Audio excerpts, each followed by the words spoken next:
এই জঙ্গি হাদির মৃত্যুর 6 মাস পরে তার বোন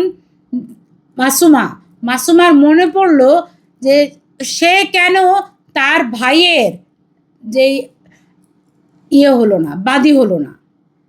6 মাস পরে সরকারের দেওয়া টাকা পয়সা যখন হজম হয়ে গেছে, হ্যাঁ, ফ্ল্যাটে থেকে যখন মৌজ মাস্তি করা শেষ হয়েছে, তখন 6 মাস পরে মনে পড়লো কেন এই হাদির বিচারের জন্য তো সে হতে পারতো বাদী, কিন্তু সে বাদী না হয়ে কেন বাদী জাবের।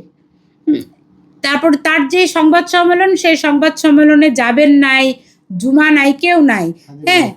হ্যাঁ, হাদির বোন, হাদির পরিবার, তারা নিজেরা এবং হাদির বোন খুব একটা এখন জাবেরের প্রতি ক্ষুব্ধ, জুমার প্রতি ক্ষুব্ধ।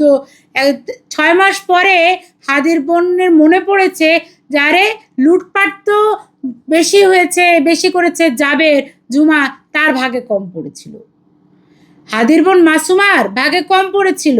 6 মাস আগে যদি বাদী হতো তাহলে তার ভাগেও বেশি পড়তো। এটা যখন মনে পড়েছে, এখন তার ঘুম ভেঙেছে। ঘুম ভাঙার পরে তার মনে হয়েছে যে এখন কেন সে বাদী হলো না। হাদিকে বিক্রি করে লুটপাট করা, টাকা পয়সা কামাই করা তো শেষ, কারণ হাদিকে মারা হয়েছিল নির্বাচন বন্ধ করার জন্য, কিন্তু সেই টার্গেট সফল করতে পারেনি ইউনূস সাহেব। এই কারণে হাদিকে মারার পরে ধীরে ধীরে এর বিচারও সম্ভব না, কারণ এরাই তো মেরেছে।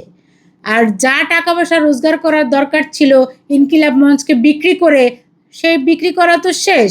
কারণ একটা সময় আমরা জুমাকে কি দেখলাম, এই গুপ্ত জুমাকে একটা সময় দেখেছি স্কার্ট পরতে, শার্ট পরতে, মাথার চুল খুলে আওয়ামী লীগের পক্ষে, হ্যাঁ, স্লোগান দিতে। এরপরে ধীরে ধীরে তাকে বোরকা পরতে দেখলাম, তারপরে এখন তাকে নেকাব করে তো মুখই ঢেকে ফেলতে দেখেছি এই গুপ্ত মেয়েটা। এরপরে জাবের, এগুলো সবই তো শিবির থেকে আসা ছাত্র।